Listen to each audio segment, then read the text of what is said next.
Good morning everyone, welcome to exam orbit classes. तो आज है 3 अप्रैल और आज के इस सेशन में 3 अप्रैल से संबंधित टॉप 10 करेंट अफेयर के क्वेश्चंस डिस्कस करेंगे जो कि सभी परीक्षाओं के लिए महत्वपूर्ण है।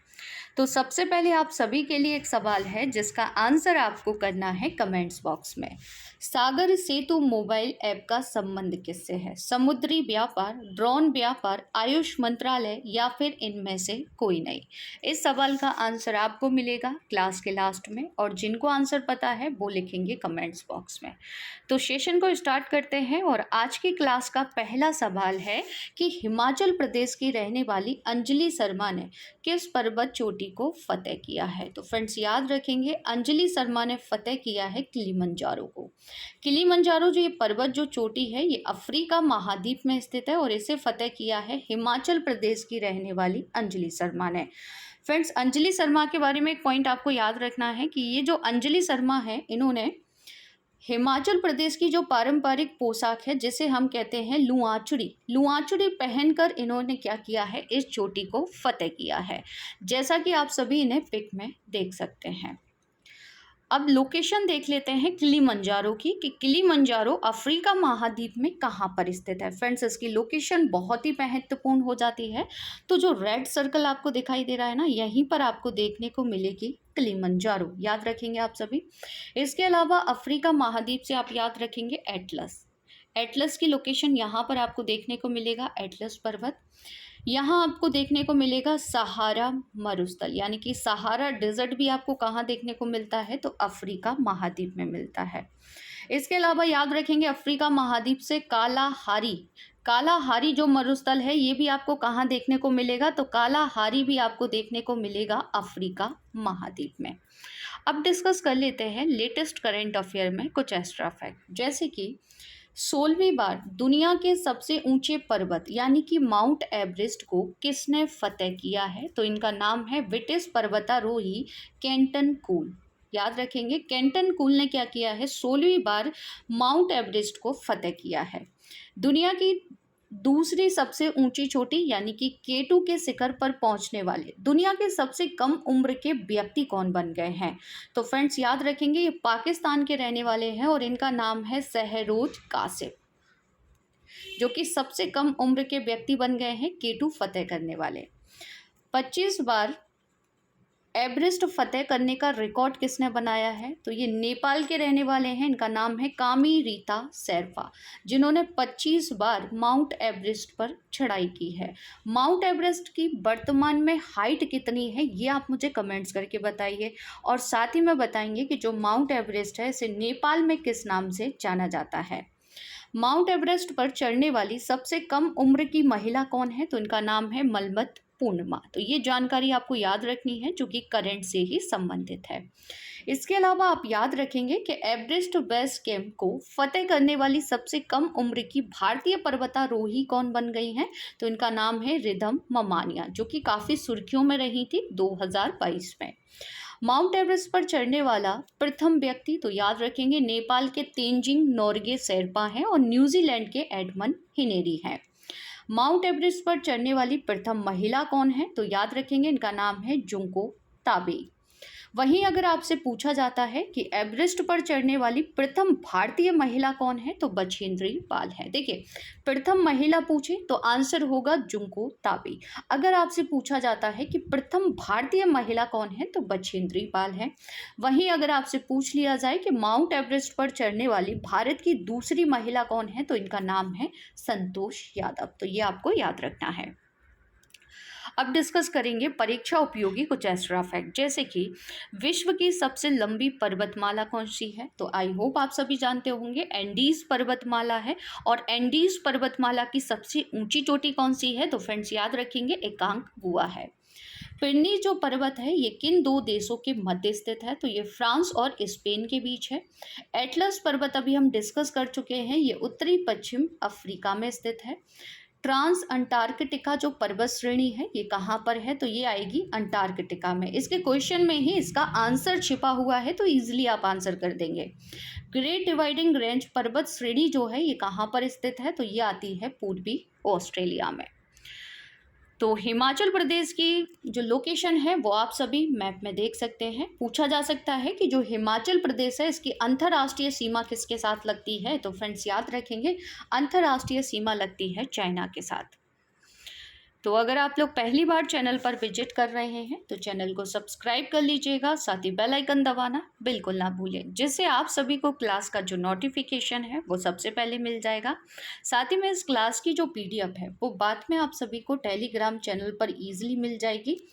टेलीग्राम पर जाकर एग्ज़ाम ऑर्बिट क्लासेस से लोगो आपको दिखाई देगा। जिसने भी टेलीग्राम चैनल ज्वाइन नहीं किया है फ्रेंड ज्वाइन कर लीजिए, क्योंकि पीडीएफ के अलावा स्टैटिक जीके के क्वेश्चन भी आपको कराए जाते हैं। अगला सवाल डिस्कस करेंगे कि मेट्रोपॉलिटन म्यूजियम ऑफ आर्ट ने 15 मूर्तियों को भारत को लौटाने की घोषणा की है। यह म्यूजियम कहाँ पर है? तो फ्रेंड्स ये क्वेश्चन आगामी परीक्षा के लिए बहुत ही महत्वपूर्ण है और पूछा जा सकता है कि 15 मूर्तियों को लौटाने की जो घोषणा है ये किसने की है। तो फ्रेंड्स ये घोषणा की गई है न्यूयॉर्क के द्वारा, यानी कि ये जो म्यूजियम है ना, मेट्रोपॉलिटन म्यूजियम ऑफ आर्ट, ये कहाँ पर है? तो ये आता है न्यूयॉर्क में। तो डिस्कस कर लेते हैं इस मूर्तियों से संबंधित कुछ एक्स्ट्रा फैक्ट, जैसे कि अमेरिका के न्यूयॉर्क में मेट्रोपॉलिटन म्यूजियम ऑफ आर्ट को भारतीय मूर्तियों की तस्करी की जानकारी मिलती है। इसके बाद म्यूजियम ने 15 मूर्तियों को भारत को लौटाने की घोषणा की है। एक रिपोर्ट में यानी कि एक प्रेस रिलीज में कहा गया कि यह सारी मूर्तियां भारतीय अमेरिकी तस्कर जिनका नाम है सुभाष कपूर ने बेची थी। मूर्तियों की अगर बात की जाए तो मूर्तियां मध्य प्रदेश के बलुआ पत्थर की बनी हुई है। अब देखिए मध्य प्रदेश में जो एमपीपीएससी एग्जाम होने वाला है उसके लिए ये क्वेश्चन महत्वपूर्ण हो जाता है। आपसे पूछा जा सकता है कि जो मूर्तियां न्यूयॉर्क द्वारा लौटाई जा रही हैं ये किस पत्थर की बनी हुई है, इनका संबंध किस राज्य से है? तो याद रखेंगे मध्य प्रदेश के बलुआ पत्थर की बनी हुई है। यह सारी मूर्तियां पहली शताब्दी ईसा पूर्व से 11वीं शताब्दी तक की हैं। तो ये जानकारी आपको याद रखनी है। डिस्कस करेंगे लेटेस्ट करंट अफेयर में। तो अर्जुन राम मेघवाल काफ़ी सुर्खियों में थे हाल ही में। ये किस किले में अधिकारियों को 9वीं और 10वीं सदी की नटराज की मूर्ति इन्होंने सौंपी है? तो चित्तौड़गढ़ के किले में इन्होंने सौंपी है। यहाँ पर आपको ये पॉइंट बहुत अच्छे से याद कर लेना है। बड़नगर शहर, सूर्य मंदिर, मोढेरा, ये दोनों ही जगह आती हैं गुजरात में। इसके अलावा रॉक कट मूर्तियाँ जिन्हें हम कहते हैं ऊनाकोटी। फ्रेंड्स ये हिस्ट्री से संबंधित क्वेश्चन है और आगामी परीक्षा में आपको देखने को मिल जाएगा, हिस्ट्री प्लस करंट अफेयर। तो ऊनाकोटी कहाँ पर है? तो ऊनाकोटी यानी कि रॉक कट। रॉक कट का मतलब आप सभी समझ रहे होंगे, चट्टानों को काटकर बनाई गई मूर्तियाँ। तो ये कहाँ पर है? ये है त्रिपुरा में। और ये सुर्खियों में इसलिए रही थी क्योंकि यूनेस्को की विश्व धरोहर स्थल की अस्थायी सूची में इन्हें जोड़ा गया है। अमित शाह ने बेंगलोर में भगवान बसवेश्वर और नाद प्रभु केपेगौड़ा की मूर्तियों का अनावरण किया है।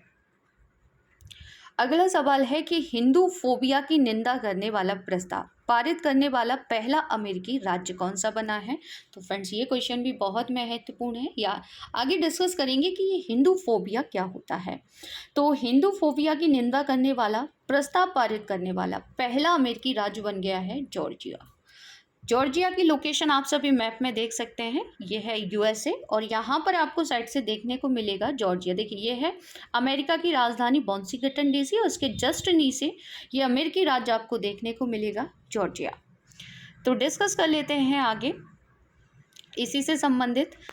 तो देखिए इस प्रस्ताव में हिंदू फोबिया और हिंदू विरोधी कट्टरता की निंदा की गई है और कहा गया है कि हिंदू धर्म दुनिया का सबसे बड़ा और सबसे पुराना धर्म है। तो हिंदू फोबिया क्या है फ्रेंड्स? देखिए हिंदू फोबिया हिंदू धर्म और हिंदुओं के प्रति विरोधी, विनाशकारी और अपमानजनक व्यवहार का एक समूह है जो पूर्वाग्रह, भय या घृणा के रूप में प्रकट हो सकता है। अब डिस्कस कर लेते हैं कुछ एक्स्ट्रा फैक्ट, जैसे कि हिंद प्रशांत आर्थिक ढांचा पहल की जो शुरुआत है ये किसने की है? ये हाल ही में काफ़ी सुर्खियों में रहा है। तो याद रखेंगे इस पहल की शुरुआत अमेरिका के द्वारा की गई थी। अमेरिका ने किस देश को 220 क्रूज मिसाइलों की बिक्री करने की मंजूरी दे दी है? तो ये ऑस्ट्रेलिया को दी जाएगी।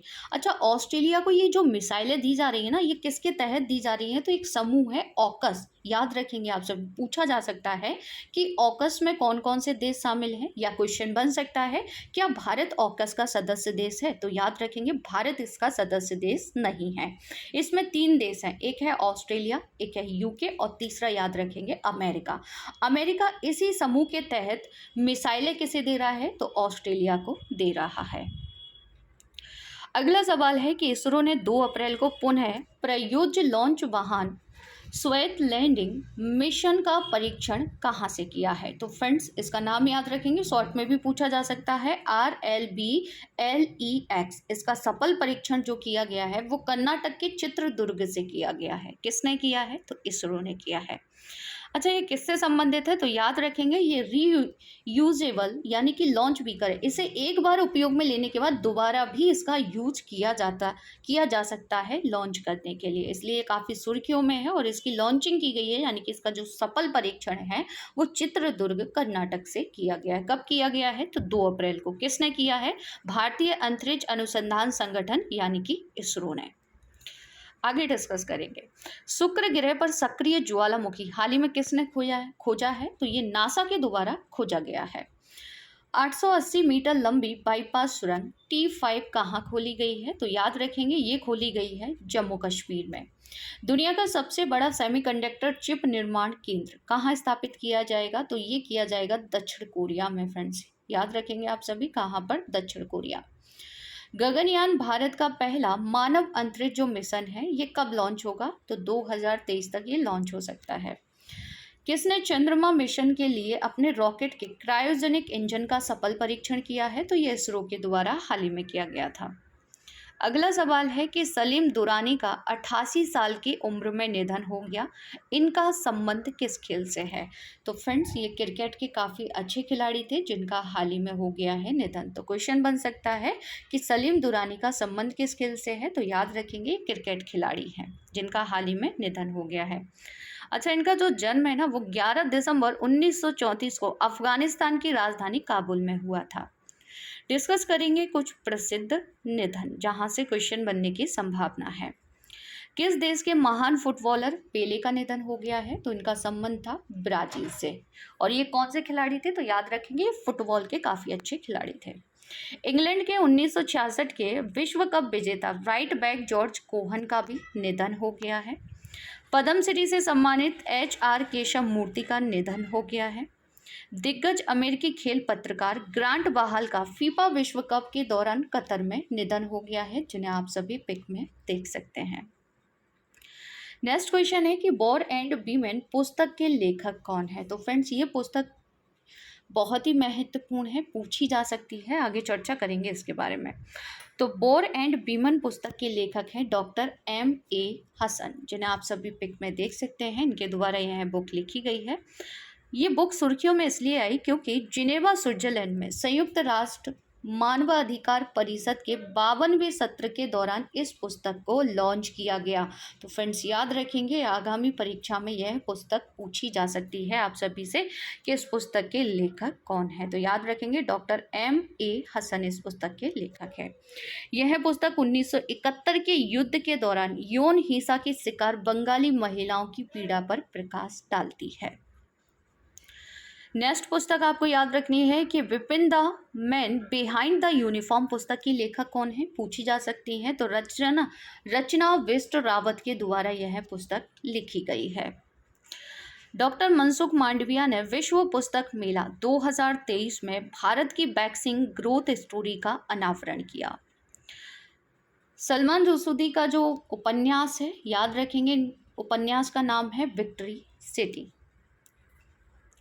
बियॉन्ड द मिस्ट्री वेल पुस्तक के लेखक कौन है, तो इस पुस्तक को लिखा है आराधना जौहरी ने। अगला सवाल है कि किस राज्य की कांगड़ा चाय को यूरोपीय GI टैग मिला है, तो देखिए भारतीय GI टैग तो इस चाय को पहले ही मिल चुका था, लेकिन फिलहाल में इसे यूरोपीय GI टैग दिया गया है और इस चाय का संबंध है हिमाचल प्रदेश से। पूछा जा सकता है कांगड़ा चाय किस राज्य की प्रसिद्ध चाय है, हिमाचल प्रदेश। तो इसे हाल ही में यूरोपीय GI टैग दिया गया है। इसके अलावा याद रखेंगे जो यूरोपीय GI टैग है ये दार्जिलिंग की चाय को भी मिल चुका है, बासमती चावल को मिल चुका है और पश्मीना जो शॉल है ना इसको भी मिल चुका है। यूरोपीय आयोग की अगर बात की जाए तो यूरोपीय संघ की कार्यकारी शाखा है और इसके प्रशासनिक निकाय के रूप में यह कार्य करता है। आयोग के अध्यक्ष को यूरोपीय संसद द्वारा चुना जाता है और यूरोपीय परिषद द्वारा नियुक्त किया जाता है। इसका मुख्यालय हमारे लिए महत्वपूर्ण हो जाता है, पूछा जा सकता है कि जो यूरोपीय आयोग है इसका मुख्यालय या हेडक्वार्टर कहाँ पर है, तो याद रखेंगे इसका हेडक्वार्टर है ब्रुसेल्स, बेल्जियम में। अब आप मुझे बताइए कि ब्रुसेल्स में और किसका हेडक्वार्टर है, आंसर करेंगे आप सभी। और यहाँ पर मैं आपको हिंट दे देती हूँ कि 31वां सदस्य देश बना है फिनलैंड। किसका बना है? फिनलैंड। उसी का हेडक्वार्टर कहाँ पर है? ब्रुसेल्स, बेल्जियम में है। अच्छे से याद कर लेंगे, पूछा जा सकता है एग्जाम में। अगला सवाल है कि यूनिटी कप क्रिकेट टूर्नामेंट 2023 का आयोजन कहाँ पर हुआ है? तो फ्रेंड्स इसका आयोजन किया गया है नई दिल्ली में। इस क्वेश्चन के बारे में आपको बस इतना ही याद रखना है। अगला सवाल, हाल ही में संघाई सहयोग संगठन का नया संवाद भागीदारी किसे बनाया गया है? तो देखिए आप सभी जानते हैं कि एससीओ और G20 दोनों की 2023 में जो अध्यक्षता है ना वो भारत कर रहा है फ्रेंड्स, है ना। तो बैठकें संघाई सहयोग संगठन से संबंधित कहाँ पर हो रही हैं? भारत में हो रही हैं। और हाल ही में नया संवाद भागीदार बनाया गया है सऊदी अरब को। याद रखेंगे आप सभी, पूछा जा सकता है ये क्वेश्चन। एससीओ की बात की जाए तो जो कलरफुल एरिया आप देख रहे हैं ये सभी एससीओ के सदस्य देश हैं। एससीओ की स्थापना 15 जून 2001 में हुई थी। इसकी स्थापना सदस्य देशों के बीच आर्थिक, राजनीतिक और सैन्य सहयोग को बढ़ावा देने के मकसद से की गई। सदस्य देश हैं रसिया, भारत, चीन, Pakistan, Kazakhstan, Kyrgyzstan, Tajikistan, Uzbekistan इसमें शामिल हैं। 4 पर्यवेक्षक देश हैं जिसमें आता है अफगानिस्तान, बेलारूस, ईरान और मंगोलिया। हर साल इसकी बैठक होती है। 2023 में इसकी अध्यक्षता कर रहा है भारत। अगला सवाल है कि आदित्य बिरला हेल्थ इंश्योरेंस ने किस बैंक के साथ साझेदारी की है? तो फ्रेंड्स ये साझेदारी की गई है यूके बैंक के साथ। किसके साथ की गई है? तो याद रखेंगे यूके बैंक के साथ यह साझेदारी की गई है। Aditya Birla health insurance company limited ने भारत भर में बैंक की शाखाओं के माध्यम से स्वास्थ्य बीमा उत्पादों को वितरित करने के लिए यूके बैंक के साथ साझेदारी की है। यूके बैंक के सीईओ कौन है? तो उनका नाम है सोमा शंकर प्रसाद। वहीं आदित्य बिरला हेल्थ इंश्योरेंस के सीईओ हैं मयंक। तो क्लास की शुरुआत में जो क्वेश्चन मैंने आपसे पूछा था कि सागर सेतु मोबाइल ऐप का संबंध किससे है? तो फ्रेंड्स इसका संबंध है समुद्री व्यापार से। इसे लॉन्च इसलिए किया गया है ताकि समुद्री जो व्यापार होता है, समुद्र से जो व्यापार होता है वो सुगमता से किया जा सके। तो सागर सेतु मोबाइल इसके नाम में ही छुपा हुआ है, आप इजीली आंसर इसका कर सकते हैं। अच्छा, इसकी लॉन्चिंग किसने की है? तो पोत परिवहन और जलमार्ग मंत्री यानी कि सर्बानंद सोनोवाल के द्वारा की गई है। अब डिस्कस कर लेते हैं कुछ एक्स्ट्रा 2 ऐप है यहाँ पर जो आपको याद रखने हैं, जैसे कि कमिट टू क्विट अभियान के तहत तंबाकू छोड़ो जो ऐप है ये किस संगठन द्वारा लॉन्च किया गया? WHO के द्वारा। नदियों में night navigation mobile app launch करने वाला भारत का पहला राज्य कौन सा बना है? तो भारत का पहला राज्य है असम। डिस्कस करेंगे विश्व के प्रमुख उद्योग, रिवीजन कर लेते हैं। चलिए, संयुक्त राज्य अमेरिका का सबसे बड़ा लौह इस्पात उत्पादक क्षेत्र कौन सा है? पीट्सबर्ग क्षेत्र है। ऑस्ट्रेलिया में लौह इस्पात उद्योग का मुख्य केंद्र है न्यू कैसल। फ्रांस का लॉरेन प्रदेश जो है ये किस लिए प्रसिद्ध है? तो लौह इस्पात उद्योग के लिए काफ़ी प्रसिद्ध है। किस देश ने सर्वप्रथम कागज बनाना प्रारंभ किया था? चाइना ने। विश्व में अखबारी कागज का सबसे बड़ा उत्पादक देश कौन सा है? तो याद रखेंगे कनाडा है। जापान का मैनचेस्टर कहलाता है ओसाका। जहाज निर्माण की दृष्टि से कौन सा देश विश्व में प्रथम स्थान पर है? जापान है। ब्यूनस आयर्स किस लिए प्रसिद्ध है? डेयरी पदार्थ व मांस के लिए। किस देश का लौह इस्पात उद्योग आयातित कोयले पर आधारित है? फ्रांस। विश्व का पहला जूट मिल कहाँ स्थापित किया गया? तो स्कॉटलैंड में से स्थापित किया गया। अब आप सभी के लिए कुछ सवाल हैं जिनके आंसर आपको करने हैं कमेंट्स बॉक्स में। तो पहला सवाल है कि सेंट्रल बैंकिंग अवार्ड्स 2023 में गवर्नर ऑफ द ईयर का जो पुरस्कार है ना ये किसने जीता है? अगला सवाल, बूमचू जो उत्सव है ये किस राज्य में मनाया जाता है?